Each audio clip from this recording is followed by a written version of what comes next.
सार्थक क्लासेस पर आप सभी का फिर से एक बार बहुत बहुत स्वागत है। बच्चों, आज हम 10वां जो अध्याय है अपना व्रत, उसके बारे में डिस्कशन करेंगे। तो पहले हम 10.1 को करेंगे, उसके बाद 10.2 को करेंगे और साथ ही में उसके साथ दो प्रमेय भी दे रखे हैं, महत्वपूर्ण प्रमेय है, उनको भी हल करेंगे। तो बिना समय लिए चलिए शुरू करते हैं व्रत को। शुरू करने से पहले व्रत का थोड़ा बेसिक समझते हैं कि व्रत क्या होता है, ठीक है, परिभाषा क्या होती है, व्रत में क्या क्या पैरामीटर्स होते हैं, इन सारी चीजों के बारे में हम पहले डिस्कशन करेंगे। देखो कि व्रत की परिभाषा क्या होती है कि किसी निश्चित बिंदु से, एक बिंदु हमने निश्चित कर लिया, इस बिंदु से नियत दूरी पर, नियत दूरी का मतलब फिक्स दूरी, ठीक है, इस बिंदु से नियत दूरी पर, मान लेते हैं ये दूरी फिक्स है, ठीक है, नियत दूरी पर अनंत बिंदुओं का जो समूह बनता है। अब ये जो अनंत बिंदु है, इन प्रत्येक बिंदु की, इस जो हमने बिंदु लिया था एक फिक्स बिंदु, ठीक है, एक बिंदु से नियत दूरी पर, ये नियत दूरी है, इन बिंदुओं से इस बिंदु की दूरी क्या है, ये सभी क्या है, दूरी समान है। तो नियत दूरी पर स्थित अनंत बिंदुओं का समूह क्या कहलाता है, व्रत कहलाता है।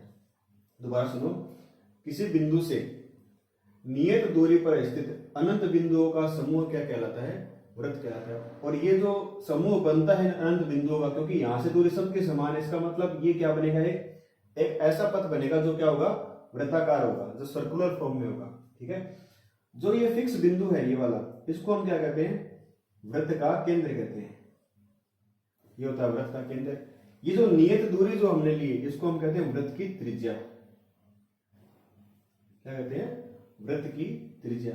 और ये जो पथ बनता है, ठीक है, इस पथ को हम क्या बोलते हैं, परिधि, वृत्त की परिधि।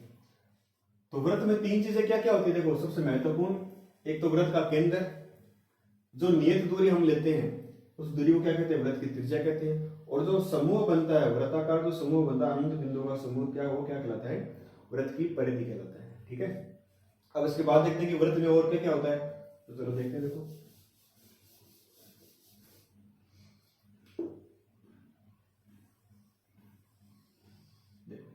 ये वृत्त रेखा है और ये मान लेते हैं इसका केंद्र O है।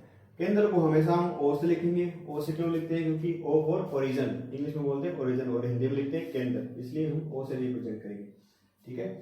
देखो ये परिधि जो है, ये अनंत बिंदुओं से मिलकर बनी है, ठीक है। अगर वृत्त के अंदर किन्हीं दो बिंदुओं को हम मिलाएं, किन्हीं भी दो बिंदु को, जैसे इन दो बिंदुओं को मिला दिया हमने, वृत्त के अंदर किन्हीं दो बिंदु को मिलाया जाए तो इसको क्या बोलते हैं, वृत्त की जीवा। क्या बोलते हैं, जीवा, ठीक है। अगर मान लो कि एक रेखा आती है, वो वृत्त को प्रतिच्छेद करती हुई निकल जाती है, एक रेखा बाहर से आती है और वृत्त को प्रतिच्छेद, दो बिंदुओं पर प्रतिच्छेद करती हुई निकल जाती है, इसको क्या बोलते हैं, छेदक रेखा, छेदक रेखा या छेदन रेखा, ठीक है। देखो जीवा भी दो बिंदुओं पर प्रतिच्छेद करती है, लेकिन जीवा क्या होती है, वृत्त के अंदर वाले दो बिंदुओं को मिलाने वाली रेखा होती है, ठीक है, सम्मुख दो बिंदुओं को मिलाने वाली रेखा। जबकि छेदक रेखा क्या होती है, वृत्त को बाहर से आती है और प्रतिच्छेद करती हुई निकल जाती है। अगर हम केंद्र के दोनों ओर के बिंदु को मिला दें तो ये वृत्त की सबसे बड़ी जीवा होती है। केंद्र के दोनों ओर के बिंदुओं को मिलाने वाली रेखा वृत्त की सबसे बड़ी जीवा होती है, जिसे हम वृत्त का व्यास कहते हैं। क्या कहते हैं, वृत्त का व्यास, ठीक है। ये वृत्त दे रखा है, ये जीवा हो गई, केंद्र के दोनों ओर के बिंदुओं को मिलाने वाली रेखा क्या होती है, वृत्त का व्यास होती है। और ये व्यास क्या होता है, हमेशा त्रिज्या का दुगना होता है, क्योंकि यहां से केंद्र की दूरी ये त्रिज्या है, यहां से इस केंद्र से यहां इस बिंदु की दूरी त्रिज्या है, और इस केंद्र से इस बिंदु की दूरी भी त्रिज्या है, तो दोनों क्या हो गए, त्रिज्या का दुगना हो गया, ठीक है। अब देखो बात करते हैं स्पर्श रेखा की, जो हमारे महत्वपूर्ण टॉपिक है, ठीक है। कि देखो स्पर्श रेखा का मतलब क्या होता है कि कोई, ये छेदक रेखा जैसे दो बिंदु प्रतिच्छेद कर रही है, अगर कोई रेखा बाहर से आती है और इसको केवल स्पर्श करते हुए निकल जाती है, दो बिंदु पर प्रतिच्छेद न करे, केवल इसको स्पर्श करते हुए निकल जाए, तो इसको हम क्या कहते हैं, स्पर्श रेखा कहते हैं, स्पर्श रेखा, ठीक है। और वृत्त और स्पर्श रेखा जहां एक दूसरे को टच करते हैं, स्पर्श करते हैं, उसको बोलते हैं स्पर्श बिंदु, स्पर्श बिंदु, ठीक है। देखो ये रेखा जो है, ये भी अनंत बिंदु से मिलकर बनी है, वृत्त भी अनंत बिंदु से मिलकर बना है, इसलिए वृत्त का केवल एक बिंदु और इस रेखा का केवल एक बिंदु ही आपस में स्पर्श करता है, जिसको हम कहते हैं स्पर्श बिंदु, ठीक है। आगे देखो,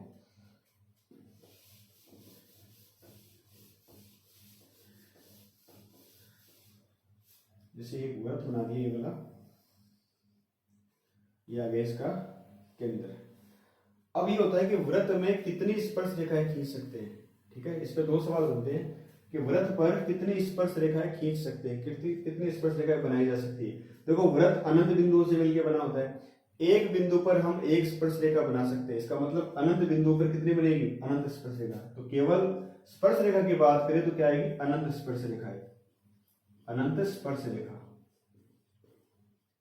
अगर सवाल ये आता है कि वृत्त में समांतर स्पर्श रेखा कितनी खींची जा सकती है, समांतर मतलब कि मान लेते हैं कि एक स्पर्श रेखा यहाँ पे है और एक इसके ठीक समांतर ये होगी, तो समांतर स्पर्श रेखा केवल और केवल दो हो सकती है। ठीक है, अगर ऐसा बनाया जाए, एक इधर और एक इस तरफ, एक इधर और एक इस तरफ, तो ये दोनों भी आपस में समांतर है, लेकिन केवल दो ही समांतर होती है। ये दोनों आपस में जब समांतर है तो ये आपस में समांतर है, तो ये इनके समांतर नहीं हो सकती। ठीक है, ये इनके लंबवत जरूर हो सकती है, लेकिन ये वाली और ये वाली समांतर कभी नहीं हो सकती। इसलिए केवल समांतर स्पर्श रेखाएं दो होती है, समांतर स्पर्श रेखा, स्पर्श रेखा दो होती है। जबकि केवल स्पर्श रेखा की बात करें तो हम अनंत बना सकते हैं। ठीक है, चलो चलिए प्रमेय 10.1 को करते हैं। देखो महत्वपूर्ण प्रमेय है और सवालों में बहुत काम आती है। प्रमेय 10.1 प्रमेय क्या कहती है कि वृत्त पर अगर कोई स्पर्श रेखा दे रखी है, जैसे मान लेते हैं कि ये वृत्त दे रखा है, ये इसका केंद्र O हो गया और यहाँ पे एक स्पर्श रेखा दे रखी है, एक स्पर्श रेखा दे रखी है, मान लेते हैं PQ है ये स्पर्श रेखा। अब इस स्पर्श रेखा पर, और ये इसका स्पर्श बिंदु होता है, वृत्त और जो रेखा दे रखी है, स्पर्श रेखा दे रखी है, उसका उभयनिष्ठ बिंदु स्पर्श बिंदु होता है। तो स्पर्श बिंदु से जाने वाली जो त्रिज्या है ये वाली, ये इस स्पर्श रेखा पर लंबवत होती है, ये हमें सिद्ध करना होता है। मतलब यहाँ पे 90 डिग्री का कोण बनता है। तो प्रमेय का कथन क्या है कि किसी वृत्त पर स्पर्श रेखा पर स्पर्श बिंदु से जाने वाली त्रिज्या स्पर्श रेखा पर लंबवत होती है। तो इसमें हमें दिया गया है, ये देखो जब भी हम प्रमेय करते हैं तो सबसे पहले लिखते हैं दिया गया है और हमें क्या सिद्ध करना है। तो दिया गया है कि एक वृत्त दे रखा है, एक वृत्त जिसका केंद्र O है, इसका केंद्र O है, तथा स्पर्श रेखा PQ है। स्पर्श रेखा क्या है, PQ है।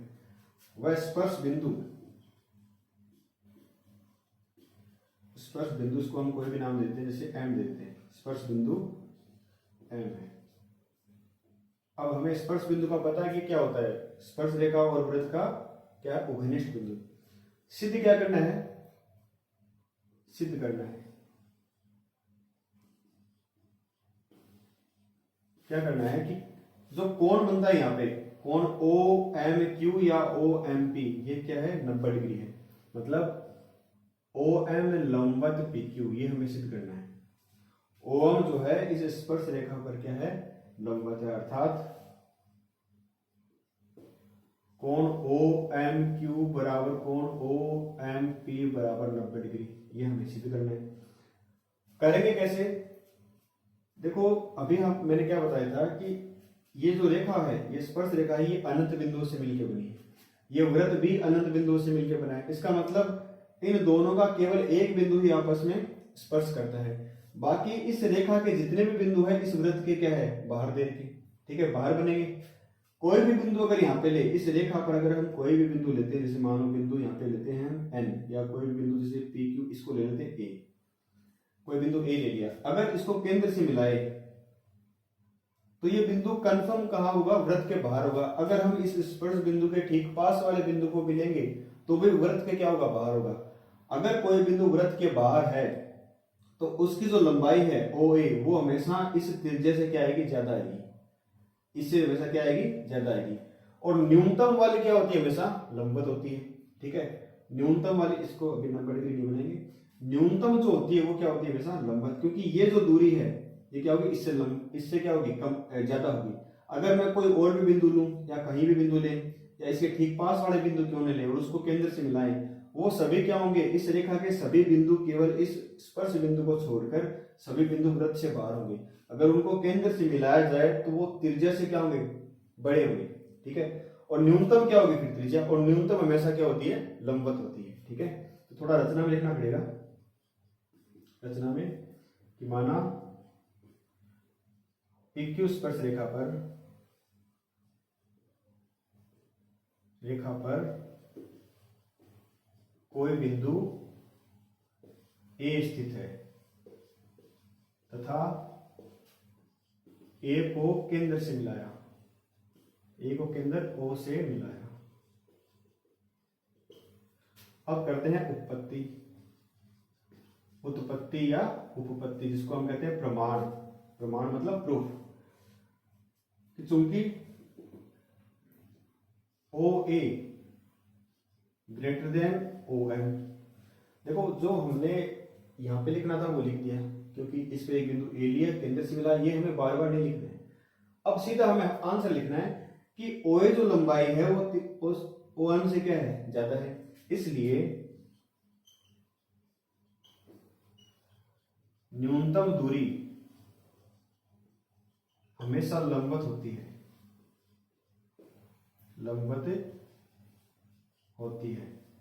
अतः OM जो है वो लंबवत क्या आएगा, PQ पर।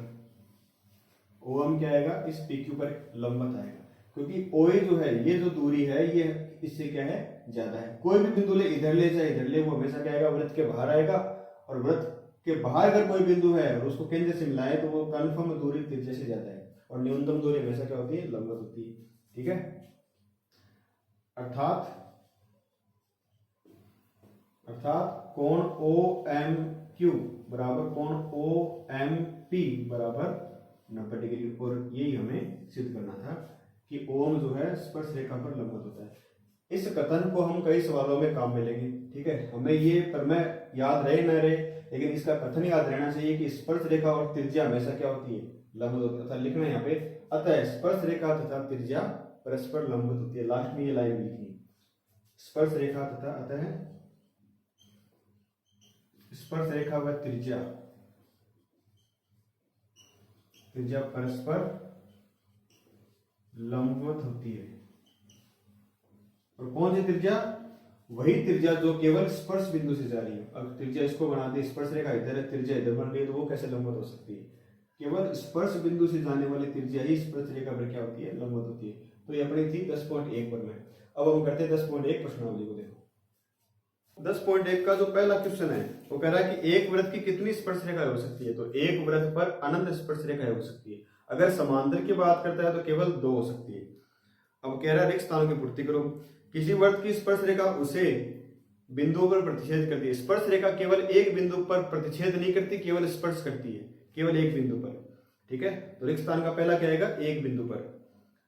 वृत्त को 2 बिंदुओं पर प्रतिच्छेद करने वाली रेखा, देखो वृत्त को अगर 2 बिंदु पर प्रतिच्छेद कर रही है, 2 बिंदु पर प्रतिच्छेद करी, उसको क्या बोलते हैं, अभी बताया था, छेदक रेखा, छेदक या छेदन रेखा। और एक बिंदु पर इसको क्या बोलते हैं, एक बिंदु स्पर्श रेखा जो है केवल एक बिंदु पर स्पर्श करती है, न कि प्रतिच्छेद करती है। जो पहला है उसका क्या आएगा, एक बिंदु पर, और दूसरा जो है उसको बोलते हैं छेदक रेखा। तीसरा जो रिक्त स्थान देखो, एक वृत्त की समांतर स्पर्श रेखाएं हो सकती है, एक वृत्त पर केवल 2 समांतर स्पर्श रेखाएं हो सकती है। चौथा जो रिक्त स्थान है, वृत्त तथा उसके स्पर्श रेखा के उभयनिष्ठ बिंदु को, देखो वृत्त और स्पर्श रेखा के उभयनिष्ठ बिंदु को क्या कहते हैं, स्पर्श बिंदु, स्पर्श बिंदु। अभी जो छोटे छोटे सवाल है ये एबीसीडी में पूछ सकते हैं, ये रिक्त स्थान में पूछे जा सकते हैं। ठीक है, ये इनका बेसिक है। सवाल नंबर 3 को करते हैं। देखो ये कह रहा है कि 5 सेमी त्रिज्या वाले एक वृत्त के बिंदु P पर, 5 सेमी त्रिज्या वाले एक वृत्त के बिंदु P पर स्पर्श रेखा PQ के अंदर O से जाने वाली रेखा से बिंदु Q पर इस प्रकार मिलती है कि OQ बराबर 12 सेंटीमीटर है। PQ की लंबाई हमसे पूछ रहा है, तो पहले इसका चित्र बनाते हैं। एक वृत्त दे रखा है, इस वृत्त पर कोई बिंदु P दे रखा है, तो हम मान लेते हैं वृत्त पर कोई बिंदु P दे रखा है। वृत्त के बिंदु P पर स्पर्श रेखा, ये स्पर्श रेखा हुई। ठीक है, PQ ये यहाँ पे बिंदु Q है, केंद्र ओ से जाने वाली रेखा, यहाँ पे केंद्र ओ मान लेते हैं इसका, ओ से जाने वाली रेखा ओ क्यू, क्यू पर इस प्रकार मिलती है कि ओ क्यू बराबर, मतलब ये दूरी जो है हमें 12 सेंटीमीटर दे रखी है, 12 सेंटीमीटर यहां से लेकर यहां तक की। पूछ क्या रहा है, पी क्यू की लंबाई हमसे ये पूछ रहा है, और त्रिज्या इसकी हमें दे रखी है 5 सेंटीमीटर, 5 सेंटीमीटर हमसे पूछ क्या रहा है, इस पी क्यू की लंबाई हमसे पूछ रहा है। तो देखो कैसे करेंगे कि अभी हमने परिमाण पढ़ी थी कि त्रिज्या और स्पर्श रेखा, अगर स्पर्श बिंदु पर त्रिज्या बन रही है तो ये हमेशा क्या होती है, लंबवत होती है। अगर ये लंबवत है तो 90 डिग्री के सामने वाली भुजा हमेशा क्या होती है, कर्ण होती है। ये कर्ण है, ये आधार भी हो सकता है, ये लंब भी हो सकता है, ये भी आधार या लंब में से किसी कोई कुछ भी एक हो सकता है। इसका मतलब त्रिभुज पीओक्यू एक समकोण त्रिभुज है। तो समकोण त्रिभुज पीओक्यू में पाइथागोरस प्रमेय से, पाइथागोरस प्रमेय से देखो, पाइथागोरस प्रमेय क्या होती है, कर्ण का स्क्वायर बराबर आधार का स्क्वायर प्लस लंब का स्क्वायर।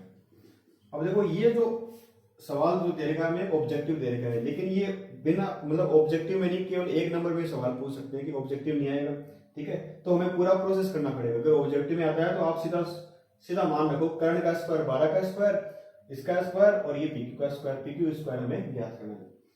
कर्ण का मान दे रखा है 12 बराबर आधार दे रखा है, इसको 5 मान लेते हैं और लंब ले लेते हैं पीक्यू। तो 12 का स्क्वायर 144 बराबर 25 प्लस पीक्यू का स्क्वायर, ठीक है। अब ये आएगा इधर माइनस में, तो क्या बन जाएगा कि 144 माइनस 25 बराबर पीक्यू का स्क्वायर। तो हमें तो पीक्यू स्क्वायर बराबर 144 में से जब हम 25 को माइनस करेंगे तो 14 में से 5 गए 9 और 3 में से 2 गए 1, 119। तो ये आया पीक्यू स्क्वायर। हमें ज्ञात करना केवल पीक्यू, मतलब केवल इस पीक्यू की लंबाई। तो क्या आएगा √119, और वो भी किसमें, सेंटीमीटर में, ठीक है। ध्यान रखना कि जब भी स्क्वायर हटता है तो यहाँ पे आता है प्लस माइनस रूट, लेकिन दूरी हमेशा होती है धनात्मक, इसलिए हम केवल प्लस करेंगे, ठीक है। तो तीसरा जो आंसर है उसका आ गया √119 सेंटीमीटर, ऑप्शन डी। चलिए क्वेश्चन नंबर 4 को करते हैं कि एक वृत्त खींचिए और दी गई रेखा के समांतर दो ऐसी रेखा खींचिए जो उनमें से एक स्पर्श रेखा और दूसरी छेदक रेखा हो। देखो हमें क्या दे रखा है कि एक वृत्त दे रखा है, एक वृत्त खींचना है, और एक दी गई रेखा, एक मान लेते हैं कि रेखा दी गई है, एक रेखा ये PQ दी गई है। अब इस PQ रेखा को हमने वृत्त के बाहरी क्यों बनाया, इसका कारण क्या है कि हमें क्या करना है, इसके समांतर एक रेखा लेके दो रेखा खींचनी है, जो एक तो स्पर्श रेखा, अगर हम इस PQ को इसके स्पर्श करवा दें तो वो खुद एक स्पर्श रेखा हो जाएगी, जबकि इसके समांतर हमें बनानी है। दूसरी, अगर हम वृत्त के अंदर बनाएंगे, इस वृत्त के अंदर, तो वो खुद एक छेदक रेखा हो जाएगी, लेकिन हमें क्या करना है, एक इसके समांतर एक स्पर्श रेखा और एक छेदक रेखा अलग से बनानी है, ठीक है। तो ये मान लेते हैं वृत्त का केंद्र है O। हम क्या करेंगे कि इस केंद्र O से एक चाप लगाएंगे, इस केंद्र O से आपको प्रकार की नोक यहाँ पे रखनी है और एक चाप लगा देना इस तरह से, ठीक है। फिर क्या करना है, ये चाप हम किस लिए लगा रहे हैं, ताकि हम इस PQ रेखा का लंब समद्विभाजन कर सकें जो केंद्र से जाए, ठीक है। अगर हम PQ का वैसे लंब समद्विभाजन करेंगे, ठीक है, आधे जैसा प्रकार लेकर, तो वो केंद्र से जाए कोई जरूरी नहीं है। अगर हम केंद्र से खींचेंगे, इस केंद्र से अगर एक चाप लगाएंगे, अब यहाँ पे प्रकार की नोक रखनी है, एक चाप इधर लगाया, यहाँ प्रकार की नोक रखनी, एक चाप इधर लगाया, इसको जब हम केंद्र से मिलाएंगे तो ये ठीक, ये जो चाप है ये केंद्र से जाएगा, ठीक है। कितना बनेगा, 90 डिग्री, लंब समद्विभाजन भी हो जाएगा और केंद्र से भी जाएगा। अब जब ये केंद्र से जा रहा है, ठीक है, तो इस लंब समद्विभाजक पर एक तो स्पर्श रेखा हम यहाँ बना देंगे, क्योंकि स्पर्श रेखा और ये एक तरह से त्रिज्या हो जाएगी, त्रिज्या और स्पर्श रेखा हमेशा क्या होती है, लंबवत होती है। वो कैसे बनाएंगे कि यहाँ पर प्रकार की नोक रखी और एक चाप लगाया। अब इस चाप पर यहाँ पे हमें 90 डिग्री का कोण बनाना है, तो पहला यहाँ से 60 का होता है, दूसरा 120 और ये आ गया 90 का। तो जब इसको मिलाएंगे तो इससे ठीक क्या जाएगा, इसके ठीक समांतर हो जाएगा, ठीक है। दूसरा हमें एक छेदक रेखा बनानी है, तो हो जाएगी स्पर्श रेखा। छेदक रेखा बनाने के लिए वृत्त के अंदर यहाँ से लेकर यहाँ तक किसी भी एक बिंदु पर हम क्या करते हैं, 90 डिग्री का कोण बना देंगे। तो यहाँ बिंदु लिया, इस बिंदु पर हम क्या करेंगे, चाप लगाएंगे, प्रकार की नोक रखी, चाप लगा दिया, पहला 60 का, दूसरा 120 और ये 90। तो इस तरह से चला जाएगा, छेदक रेखा बन जाएगी, ठीक है। तो इस प्रकार हमें दी गई रेखा के समांतर, देखो ये पूरी जो है इस पर लंबवत है, ठीक है, तो यहाँ पे भी 90 डिग्री बनेगा, यहाँ पे 90 डिग्री बनेगा, तीनों क्या आ गई समांतर आ जाएगी। तो दी गई रेखा के समांतर हमें दो रेखा बनानी थी, जो एक स्पर्श रेखा और एक छेदक रेखा। तो यहाँ बता देना इसको कि ये स्पर्श रेखा है, स्पर्श रेखा, और ये बन गई छेदक रेखा, ठीक है। तो ये अपनी 10.1 जो है प्रश्नावली वो पूरी होगी।